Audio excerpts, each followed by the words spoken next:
มาแต่ซอสป่าได้ฮะได้ของกินเนาะทางหน้านี่ซื้อได้จักโล80 โลทางหลังเด้200ทางหลังใน200กินข้าวเนาะชิเลออาหารนี่ลุงเบิ่งชิเลอเอาบังหน่อไม้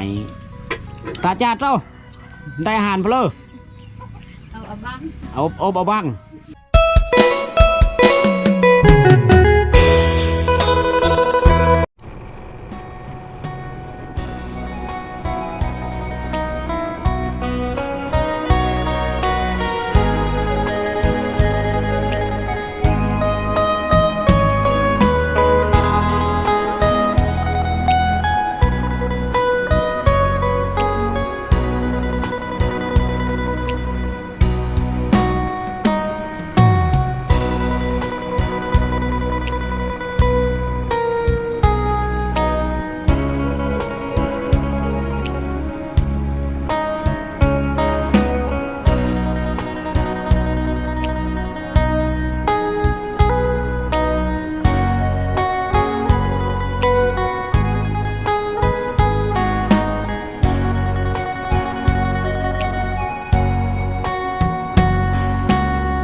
มาแต่ซอสป่าได้ฮะ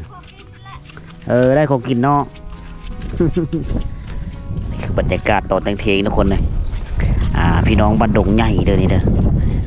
เขาเจ้ากระเที่ยวไปเที่ยวมาระหว่างบ้านกับป่ากับดงห้วยหนองคลองบึงไปหาซอนป่ามาเป็นอาหารนะกับทักทายสบายดีพ่อแม่พี่น้องสบายดี FC ทุกท่านที่กำลังติดตามและรับชมนะกันยินดีต้อนรับทุกคนสู่ช่อง YouTube บอสสีหอมคือเก่าคือเดิมเด้อทุกคนเด้อวันนี้ค่อยได้เดินทางมาแต่เมืองพีนนะหลังจากกลับมาแต่ไปเที่ยวกับเบ้าตุกวิธีเล่าอยู่ที่โขงเขตเมืองไปเลยพวกละไปแถวทักแคะทุกคนเลยไปหลายๆบ้านหลายๆเมืองนะสุดท้ายเขาได้เดินทางมาฮอดแถวก้อนบ้านไปเลยบ้านเผาโค้งบ้านไปแถวเมืองไซบุญทองแขวงกระโมนไปเลยนะก็มาเอาเธอแล้วก็พักผ่อนทุกคนเลยไม่ได้ลงคลิปได้3 มื้อนะ เนื่องจากว่ามาแล้วเขาไปไกลเขาเมื่อยเขาก็เลยพักผ่อนแทนนะพักผ่อนอยู่กับครอบครัวทุกคนเลยเมื่อนี้ก็เป็นโอกาสดีโอกาสหนึ่งนะที่พอเสียวหอมนี่ก็สิได้เดินทางไปผู้เดียวเมื่อนี้นะบอตุกกาค่าเวนะค่อยกับสิไปผู้เดียวไปเที่ยวผู้เดียวได้บาทนี้มุ่งหน้าพวกนั้นทุกคนเลยสู้ดินแดนเมืองนอกทุกคนเลยถึงแล้วที่ค่อยไม่ได้ไปตามติดวิถีชีวิตของพี่น้องชนเผ่ามังกรแล้วก็ชนเผ่าตะโอ้ยที่ตั้งถิ่นฐานผู้บำเน่าอยู่กระแจกกระจายอยู่ตามหัวผู้โดยต่างๆของเมืองนองนะตอนนี้เขามาฮอดคูแม่น้ำเซโปนอยู่เขตบางดงใหญ่เมืองเซโปนแขวงสวรรณเขตทุกคนเด้ออันนี้คือแม่น้ำเซโปนทุกคนเลยมื้อนี้น้ำคุณน้ำแดงมื้อนี้เนื่องจากว่าฝนตกฟ้าคะนองอยู่แถวปุ๊ละทางถึงพุ่นละเขตเมืองดักจึงเขตเมืองกระลึมหรือเมืองกระลึมเมืองสมุยพุ่นแหละทุกคนหลายๆเดินผ่านมาช่วงเฮาไปเที่ยวกับเบาคิโต้MVTแถวบ้านกับแม่น้ำตัวนี้ที่เฮาขี่รถจักรไต่ห้ามโขไม้ไปนะแต่มาฮอดโขงเขตเมืองเซโปนมันจะกว้างใหญ่ได้แม่น้ำเซโปนนี่มันโค้งไปพุ่นละตามสันผูตัวนั้นเกี่ยวขึ้นไปเนอพุ่นได้ไปปู้ฮอดเมืองสมุยแขวงสารวัตรพุ่นแหละผ่านเมืองไปเลยเมืองกระลึมกับผ่านอันนี้นะแม่น้ำเซโปนที่ภูมิมันจะน้อยมันจะแคบมันจะตื้นแต่ว่าฮอดนี้แล้วเป็นแม่น้ำที่กว้างใหญ่แล้ววิถีชีวิตคนแถวนี้อยู่ในเขตโดยเฉพาะคือเขตบ้านดงใหญ่บ้านดงสวรรค์หรือเลาะตามซ่านเซแม่น้ำเซโปนไปพุ่นละฮอดเขตชายแดนลาวบ่าวทุกคนเลยชาวบ้านไซเฮอหาในการหาอยู่หากินโดยเฉพาะกระตึกแห่แซ่มองได้เฮอผู้เลยได้เฮอถือว่าได้เชื่อมองได้เชื่อเบ็ดนะเลาะยามเบ็ดย่ามเสาย่ามสวายหรือย่ามแรงลงไปตึกจะลุงก็ได้แม่ยิงเขาเจ้าอันนี้ชีก้องโขแม่น้ำเซโปนทุกคนเลยไหลยาวยืดไปพุ่นแหละเป็นสายเลือดของพี่น้องระหว่างเวียดนามกับลาวเฮาอันนี้คือวัดบันดงใหญ่จะมีโค2 โคนะตัวนั้นจะเป็นโคอู่ตัวนั้นโคอู่นี่สร้างมาได้หลายฟ้าหลายปีแล้วโคอู่นี่นะเพื่อความปลอดภัยเพื่อความรับประกันมีมัน ฮักมีเฮือมันเพ่พักรัดเฮากะเลยเห็ดขู่คอนกรีตมาแห้งไหมทุกคนเลยเปิดน้ำใสมันหลายปีแล้วล่ะนะอันนี้ทางทิศตะวันตกอันนี้นะที่เห็นขู่อู้แล้วทางทิศตะวันตกธรรมชาติงามเลยทุกคนนะเอามายืนอยู่นี่เป็นจุดหนึ่งเป็นจุดชมวิวของคนเขตนี้เวลายามแรงๆบรรดาหนุ่มสาวจะมาเต็มแล้วเขาจะมาถ่ายรูปมานางลินมานังมายืนชมวิวแถวนี้แหละโคตัวนั้นก็จะได้เห็นวิถีชีวิตของคนเลี้ยงโง่เลี้ยงควายเขาเจ้าก็ไล่ห้ามไปแถวนี้ละในยามแรกๆนะซองฟ้าแม่น้ำเซ่โปนทุกคนเต็มไปด้วยศูนย์ชาวบ้านศูนย์พักโซนมาแต่งศูนย์กล้วยคนเขตนี้เขาเจ้าปลูกพืชสีเขียวหลายโดยเฉพาะคือกล้วยเขาเจ้าขายกล้วยมีอะไรครับหลายแถวนี้ในบริเวณนี้ทางนี้ก็จะเป็นหัวโซนชลีเขาเฮาไปเนอร์เขาจะเป็นขอบเขตบ้านหนองใหญ่ทุกคนเป็นโซนเผ่าผู้ไทยเพราะว่าเผ่าผู้ไทยเมืองเซ่โปนนะเลยเฮาเบิ่งในตามลำแม่น้ำห้วยนี่ก็น้ำเซ่ก็จะเห็นแต่เขาเจ้าสูงนี่ถ้าว่าห้ามายามแรงๆเฮาก็จะได้เห็นเขาเจ้าลงอาบน้ำลงชักเคิงนี่เมื่อนี้เฮาสิได้เดินทางไปพวกเราทุกคนปู๊ไปเลยๆนะเห็นเหตุการณ์นี่เลยเรื่องเล่านี่เลยเขาจะเอามาฝากตามสายทางไปเมืองนอกนะพี่น้องเลยเขาจะเห็นสวนกล้วยหลายแต่สวนกล้วยน้ำอันนี้นะเป็นกล้วยชนิดหนึ่งเป็นพืชชนิดหนึ่งที่มีทางด้านเศรษฐกิจได้เขาเจ้าซื้อดีเป็นต้นมาเลยกล้วยอันนี้นะตามซองฟ้าข้างนี่เต็มไปด้วยกล้วยอันนี้แหละโอ้ยูโน่นผู้ก็หลายนอกจากนั้นแล้วก็อยากโบกไปน้ำ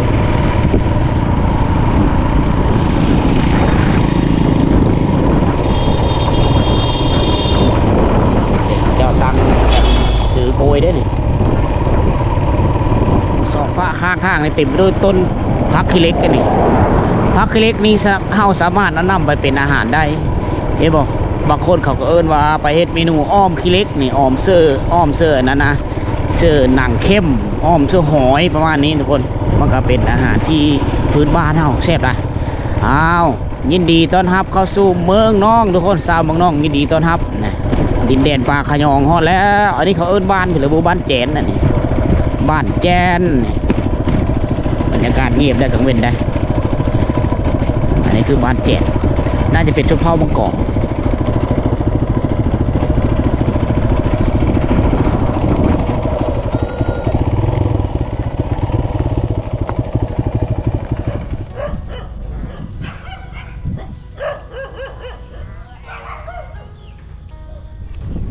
อันนี้คือหมู่บ้านทับอิฐของดินแดนเมืองนอกทุกคนเวลาทุกคนที่ได้เดินทางเข้าไปเมืองนอกตามเส้นทางตัวนี้แหละทุกคนเส้นทางลาดยางข้างในนะเข้ามานี่เราจะเห็นป้ายเมืองนะบอกถึงว่าขอบเขตเด่นขอบเขตเด่นของระหว่างเมืองเซโปกับเมืองนอกแบ่งกันอยู่นี่นะเราจะเห็นชาวเมืองนอกยินดีต้อนรับเบื้องซ้ายมือเขาจะเชื่อรูปร่างลักษณะของปลาขยองตัวแม่และขวามือก็เป็นปลาขยองตัวผู้อันนี้คือเป็นเอกลักษณ์ของพี่น้องเมืองนอกเขาเด้อชาวบ้านค้าขายกับพืชแถวนี้ส่วนหลายก็เป็นมันต้นแล้วก็เป็นกล้วยเห็นไหมมีปลากล้วยทั้งหมดแถวนี้นะอันนี้คือกล้วยน้ำนะขายดีที่สุดเลยเขาเจ้าสร้างเลยครับต่อมือนี่มือละตามชุดระดับล้านเลยทุกคนตามชุดหรือ7-8 แสนประมาณนี้แต่ละคนนี่กับปุ๊กเฮิร์นอยู่น้ำไห้น้ำโซนนี่ได้อยู่กับโซนอยู่กับ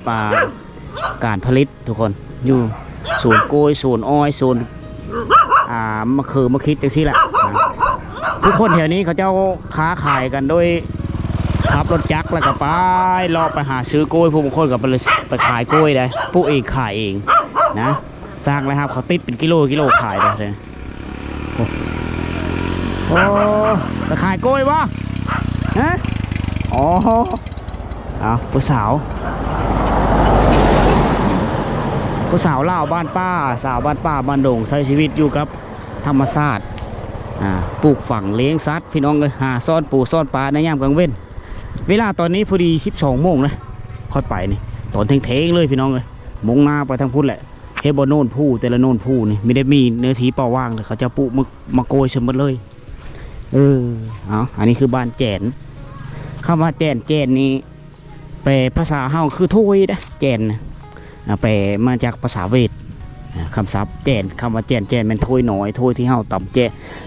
เสื้อแจวจำนะประมาณนั้นบางคนก็ซักให้แล้วบางคนก็ย่างพักผ่อนอยู่กับการเวลา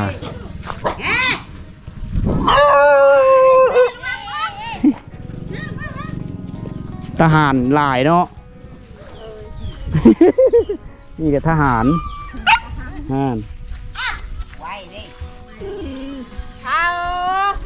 เขาเจ้าเลี้ยงน้องหมาไว้สำหรับย่ามค่ำคืนมาลักเล็กขโมยน้อยหามาหมู่บ้านหามาเฮินเขาเจ้าต้องเลี้ยงหมาเลี้ยงน้องหมาไว้ทุกคนเพื่อป้องกันคนขี้ลักงัดแงะนะแถวนี้เขาหมาหลายแถวน้องยังมีการตำหุเขียนฟ้าอยู่ได้แถวนี้นะตำหุเองเพราะว่าพี่น้องพร้อมกองเขาเจ้าเฮ็ดเชื้อเฮ็ดซินนะคกเขาเจ้าก็เป็นคกที่ทันสมัยเบิดคกซิมังคกเฮ็ดโดยกระฟุ้ยล่ะเป็นครอบมันเวลาไฟฟ้าดับเขาเจ้าจะต่ำเมื่อเลิกไฟฟ้ามาเขาเจ้าก็สีได้มีห้องสีขนาดน้อยอันนี้คือโซนบ้านชาวบ้านจะมาโยกเอาน้ำนี่ไปใส่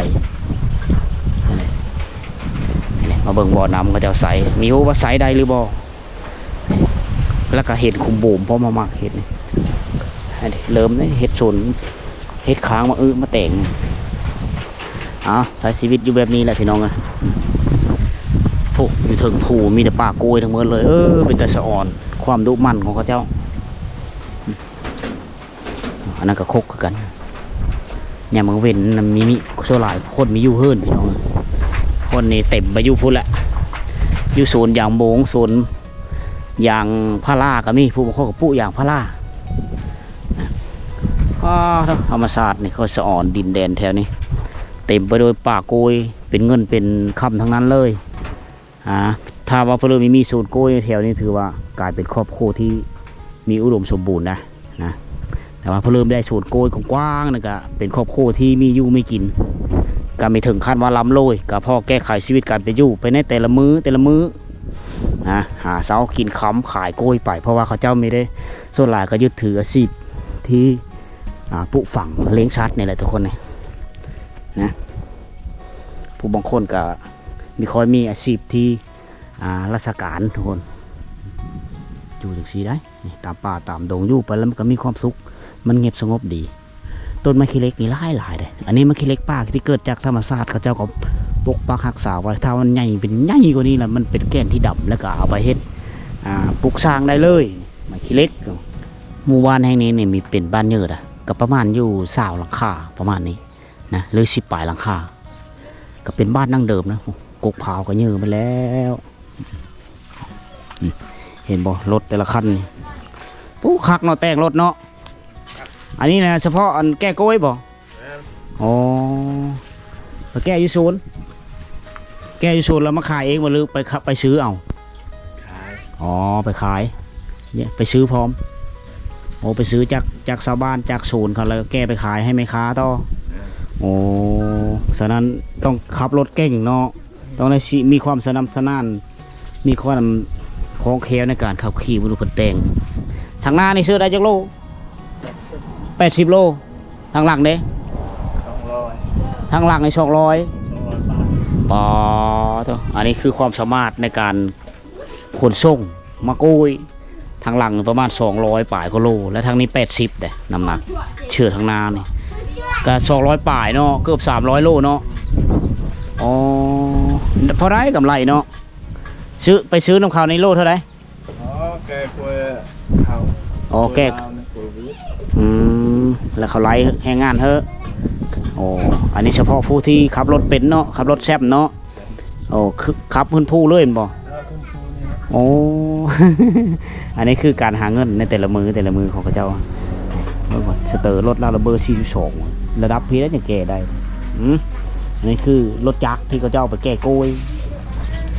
ตัวก็แก้บ่ได้แก้ตีบ่ได้แก้ได้พักผ่อนวันนี้เนาะลูกเลยเนาะใกล้บ่นี่ดิ เฮ็ดชิ้นอันนี้เนาะแม่บอกชิ้นเจ้าบอกอ๋ออันนี้ชิ้นพี่เลยเขาเอิ้นชิ้นกระมุกอันนี้คือรถลายของชิ้นเขาเจ้าเก็บลายเองออกแบบเองเลยนะอันนี้ของเผามังกรเฮาจะเป็นแบบนี้หากกระเริ่มเฮ็ดทุกคนใช้เวลาประมาณ 2-3 เดือนก็แล้วได้บ่ได้ตั้มตะเบินต้านตะเบินเนาะต้านบ่ตั้มแม่นบ่ต้านเช่น ต้านเช่นอ๋อไปย่างเลาะบานกลางเว้นก่อนพี่น้องบรรยากาศกับสีเงียบเงาเนี่ยอันนี้น่าจะเป็นต้นมะฟืนมะไฟก็จะปลูกไว้เด็กครอบครัวเรื่องท่านสมบูรณ์ก็เอาพาอย่างมาเอาพอมีเฮือฟ้าลมฝนตกพาเข้ามาเป็นหมู่บ้านที่เงียบสงบทุกคนโซนเผามังกรเขตเมืองนองก็ติดแปะกับเขตเมืองเสโปนโดยเฉพาะคือบ้านสะทึมกับบ้านแจ้นทุกคนติดกันเลยนะระหว่างเขตเด่นเมืองกับเมืองการลงชีวิตกับคล้ายกันแหละเมืองนองกับเมืองเสโปนนะส่วนหลายก็เป็นเมืองชนเผ่าดอกอยู่กันแบบเรียบง่ายเลยง่ายเฮาสังเกตเห็นแต่ละเฮือนมีกี่บนตะเขาต่ำหุอันนี้จะเป็นหน้าที่ของแม่ยิ่งเพื่อละผู้ชายเฮานี่ก็ส่วนหลายก็น้อยคนที่จะได้ต่ำหุส่วนหลายไม่มีละมันเป็นในเมื่อก่อนนะสมัยปู่ย่าตายายเฮานะจะเป็นเวแม่ยิ่งนะต่ำหุว้าวงามเลยเนาะมาคิดเนาะเตี้ยวนะงามเนาะอ๋อแต่ละเฮือนเลยมีแต่ละเฮือนมีกี่พร้อมเด็กพระเจ้าจะปลูกไว้นี่ได้เอามุ้งเอาไปเลยมากังงอมนี่นี่เอาเยอะกินมะคิดเอาก็ลงมาปิดเอาอยู่สวนเวลาได้ปูได้ปลามากก็เอาโฮชิไข่ไปแกงไปต้มไปแกงเชื่อนี่อันนี้ความดุมันทุกคนเลยมีจำเป็นต้องลงตลาดมีจำเป็นต้องไปหาซื้อจากผู้อื่นนะคือเฮามีอยู่ในโซนของตัวเองแล้วอันนี้แหละคือความดุมันกับประหยัดรายจ่ายไปรายเติบถ้าว่าเพื่อเริ่มมีปุ๊ก็จะเป็นต้องได้ซื้อจะเป็นต้องได้จกเงินถงฉะนั้นการใช้จ่ายมันก็เพิ่มขึ้นเอาสิยางเลาะไปแถวนี้ก่อน18 หลังคาเฮิรนก็มีกว้างมีขวางกับพอดีอยู่นะเนื้อที่ทำการผลิตนี่หลายได้18 หลังคาเฮิรนแม้นมดแถวหูผูต่างๆจะเป็นเนื้อที่เฮ็ดไฮเฮ็ดโซนผู้หญิงคนเขตนี้เข้ามาโซนเผาบรูน่าจะเป็นโซนเผาตรีเผามังกรเขาเจ้าต้องในหลังจากแต่งงานแล้วเขาเจ้าต้องได้มือเฮิรนโผล่นะฉะนั้นแหละผู้ชายต้องได้เอามีดมาเฮิรนทุกคนเลยนะ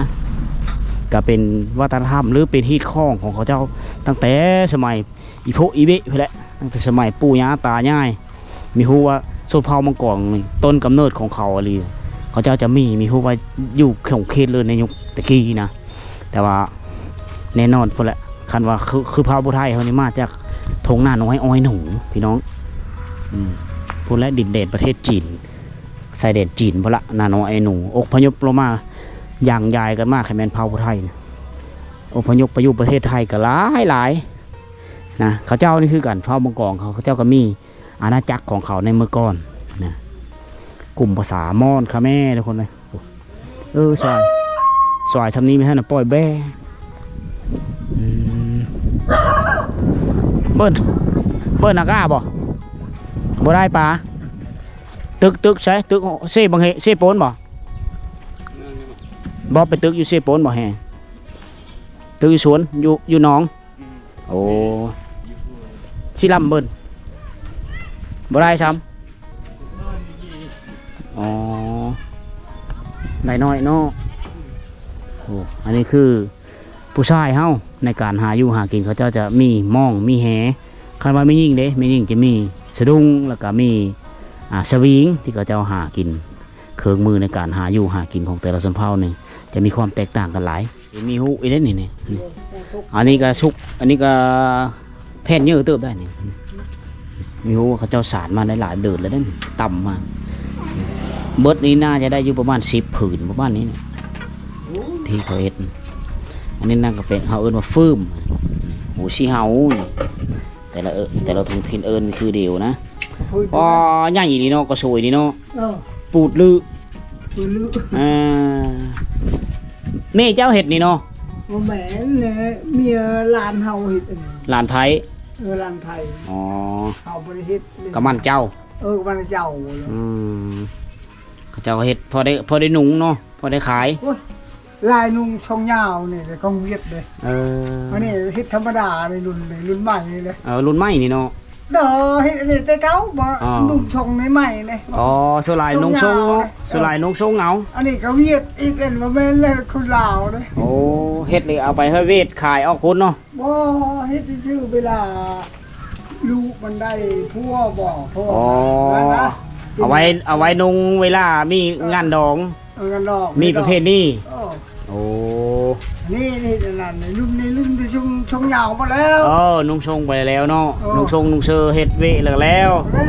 ยามประสู้กินดอกมีเวะมีงานแล้วนุ่งชิ้นอันนี้ เป็นรุ่นเฮาเด้ๆเพิ่นเล่นรุ่นใหม่ แม่น แม่นคือบ่เดียวร้านเฮาลายบดเมืองบ้านนี่ล่ะแล้วเมือง โอเคอันนี้คือความรู้พื้นฐานที่เพิ่นเฮ็ดสิ้นนี้ก็คือเพิ่นเฮ็ดไว้เฉพาะนงถือเวลามีงานถึงซึ่งว่ามันก็แสดงออกทางด้านฮิตของประเพณีวัฒนธรรมของชนเผ่าเพิ่นจะไปนุงอยู่ในเวลาเขาเหยาบ่อยู่ในฮีตอยู่ในค่ายเนาะค่ายหมอค่ายแล้วเขาเจ้าจะเอาไปตกแต่งอยู่ในเวลาเขาจำผีกินเงาะกินงะนั้นได้ใช้อันนี้แม่นบ่เสื้อกระบุงกระยางเคยกระย่าเนาะมันอยู่ในฮีตว่าแล้วก็เนาะชิ้นนี่เขาว่าชิ้นผืนแพร่ว่าก่อนผู้ไทยเฮาก็ต้องนี่สัตว์เก่าแม่นเลยต้องมีปลาบิได้ฉะนั้นต้องได้เฮ็ดนำไปตลอดบ่จะด้วยบ่อาหารเพลอระแวดเจ้าจ้ะเอาบังโอ้จูแต่ช่วยจ้า กินข้าวเนาะสิเลออาหารนี่ลุงเบิ่งสิเลอเอาบังหน่อไม้ตาจัดเจ้าได้อาหารเพลอเอาบังต้มหน่อไม้เนาะเอาอาหารบ้านเฮาฮอนยามนี้ฝนตกลงมาแล้วก็ได้กินเฮ็ดได้กินหน่อไม้จ่าบางอันนี้คืออาหารลักๆบ้านเฮาละยามนี้ฝนตกมากเลยเนี่ยได้กินโลดหน่อไม้นี่สบายบ่ได้เสียเงินจ้างสางตาบึมเลยตาเบิ่มด้วยเฮ็ดเองแปลงเองเพแล้วก็แปลงสบายประหยัดรายจ่ายไปนำกันเฮาหารก็เสียเติบอะไรเติบเนาะ แกโกยเลยนี่หากมาแต่แกโกยตีรถชอดเป็นแล้วก็ไปต่อได้นี่โอ้สอนรถเขาเจ้าแห้งนะแถวเท่าไหร่ก็เป็นรถฮอนด้าที่นำเฮามาแต่เวียดนามพอได้มาขายได้เอามาขายโกยทุกคนนี่แกโกยไปขายนี่รถเขาเจ้านี่แต่งเกมการมาโดยเฉพาะเลยบ่ยานแล้วเนาะเบิ้ลคือตาตัวเนาะตัวเงียบเนาะตัวเงียบเนาะตัวเงียบเนาะเอามาเลาะบงชนบางนี้ทุกคนนำนี่เพ่แล้วนำนี่ไม่ได้ใช้มาหลายฟ้าหลายปีแล้วสูงแห้งแรงมันแห้งเด็กขมบ่มเฮาไปในเขตชนบทนี่บอกว่าจะแขวงสวรรค์เขตหรือแขวงขโมนก็ตามสังเกตเห็นหลายขโมนอะไรแม่นขมบ่มอันนี้คือเกิดมาจากสงครามโลกทุกคนสงครามปลดปล่อยประเทศชาติในเมื่อก่อนเต็มเลยทิมมาเล่นๆกันเลยนะแถวนี้ผู้ญี่ปุ่นก็คุมใหญ่ยี่นี่ก็คุมเยอะบุ่มไปเลยเขาจะมีห้องน้ำใสเรียบร้อยได้บ้านนี้ได้เป็นอุดมสมบูรณ์ หลังจากเขาสมวิถีชีวิตบ้านเฮิร์นของพี่น้องเฮาบ้านเจนอยู่ที่เนื้อบ้านนะก็มีอยู่จำนวน18หลังคาเฮิร์นทุกคนตามแม่เพิ่นบอกและตอนนี้เฮาได้พาทุกคนออกมาที่โซนบ้านนี่ก็ติดแปะแขนทางเลยมีห่างไกลจากบ้านไปเลยทุกคนอันนี้มาเบิ่งภูมิสันฐานในการดำรงชีวิตอยู่คงเขตผู้ดอยของเมืองสิโปนเท่านี้โซลายนี่เขาเจ้ายึดถือเป็นเรื่องจังยึดถืออาชีพเฮ็ดโซนยึดถืออาชีพเฮ็ดไฮนะเฮาเบิ่งเนื้อทีหน้าของเจ้าอยู่นี่เพียงแต่มีหน้าอยู่ 4-5 ตาเท่านั้นแต่ก็ใช้งบประมาณสูงนะในเมื่อก่อนเขาเจ้าจะเอารถจกมาจกเอาไมโครมาจกเพื่อให้มันเป็นเพื่อมันดินนี่มัน5 เพลงบางโซน ท่านั้นและน้ำเด้น้ำนี่ต้องได้อาศัยผู้ที่ว่าเนื้อที่ที่มีห้องเล็กๆน้อยๆเวลาฝนตกมามันจะไหลโฮมมันจะไหลมาซะนี่ก็จะได้เงินไขจะได้เฮ็ดหน้าได้แต่ว่าบ่อนอื่นเด้บ่อนอื่นเลยก็มันก็มีตลอดแบบนี้ทุกคนฉะนั้นประชากรมันหลายบ้านเฮิรนคนมันหลายแลการจัดสรรเนื้อที่ดินนี่ก็เพิ่นมาจับจองก่อนเป็นเจ้าของก่อนก็คือได้นะ คือได้เนื้อที่เฮ็ดหน้าทุกคนผู้บางคนมาหลังก็จำเป็นต้องได้เฮ็ดไหปลูกข้าวกินไปในแต่ละมือนะในแต่ละปีต้องได้ยึดถืออาชีพเฮ็ดไหหรือยึดถืออาชีพปลูกฝังเลี้ยงสัตว์ประมาณนี้ปลูกฝังคือพูดแหละคือเราเห็นเด้อปลูกหมดผู้นะไม่ได้มีบอลเริ่มเป้าว่างเลยนะเป้าว่างบางเล็กน้อยเท่านั้นบอลที่เขาเจ้าปักปลูกโกยซื้อไม่ได้เท่านั้นนี่เห็นบอกเต็มไปด้วยปลาโกยเท่านั้นเขาเจ้าขายโกยในปีมื้อละ100,000-200,000มื้อละล้านนะเขาเจ้าขายนะแสดงว่าเศรษฐกิจคนเขตนี้นี่ก็จัดอยู่ในประเภทกลุ่มอยู่กลุ่มกินแหละทุกคนนะเขาเจ้าไม่มีเงินอาชีพเป็นเงินเดินนะเขาเจ้ามีได้เขาเจ้ากัดกล้วยเคอเลอมันชุกกล้วยเคอเลอมันแก่เขาเจ้าก็ตัดไปขายไปนะขายไปเฮ้ยพ่อค้าสาวขายซาเวียดนามแล้วที่เขาเจ้าฮับซื้ออยู่แถวนี้ข้อก็มีหูจักว่ากิโลนึงเท่าเลยนะเขาจะไล่เป็นกิโลละ2-3 พันหมูบุญในเลิศบุเขาก็ยังไม่ทันได้ข้อมูลจากพ่อค้าสาวขายอันนี้มาเบิ่งพาทุกคนมาเที่ยวเบิ่งพื้นที่ทำการผลิตของพี่น้องเฮาอยู่ที่เขตทางไก่โซลีเขตผู้ดอยจัดอยู่ในผู้ดอยนับแต่เมืองเซโปนมาเซโปนเมืองนองวิลาบุรีเป็น4ตัวเมืองที่จัดอยู่ใน4ตัวเมืองของผู้ดอยของแขวงสวรรณเขตทุกคนได้ยินเสียงเขตตะแอห้องแอกอักออกมาเปิดกระปุกเถียงไว้อยู่หันก็ตอนนี้ก็เดินเท่าเลยเดินวันที่10 ปลายแล้วนะวันที่10 ปลายแล้วก็ยังมีท่านได้ดำหน้าทุกคนตกอยู่ในเดือน7ลาวเดือน7แฮมละเคยอยู่ฮอดเดือน8ละแต่ว่าชาวบ้านเขาก็ยังมีได้ดำหน้าถ้าปานนี้เนื่องจากว่าฝนฟ้าปีนี้มันแรงทุกคนนะฝนมีตกก็มีแห้งตกบางท้องถิ่นซื้ออันนี้คือเอาภาพบรรยากาศในยามแรงๆนะหรือตอนบ่ายๆเฮาพาพ่อแม่พี่น้องไปเที่ยวนู่นของเขตเมืองนองก็เลยพาทุกคนมาชมเบิ่งภูมิสันฐานเนื้อที่ทำการผลิตของพี่น้องเฮาที่ตั้งที่ฐานภูมิลำเนาแล้วก็ยึดถืออาชีพเพชรโซนอยู่แต่ซีได้ทุกคนนะ ไปผู้เดียวก็แบบนี้ละนะไปผู้เดียวเว้าผู้เดียวเว้ากับ FC ทุกท่านนี่แหละอยู่ในหน้ากองนี่แหละทุกคนนะเอาเมื่อนี้ได้เดินทางจากเมืองพีดมาฮอดนี้ก็พอดีเป็นตอนบ่ายๆทุกคนตอน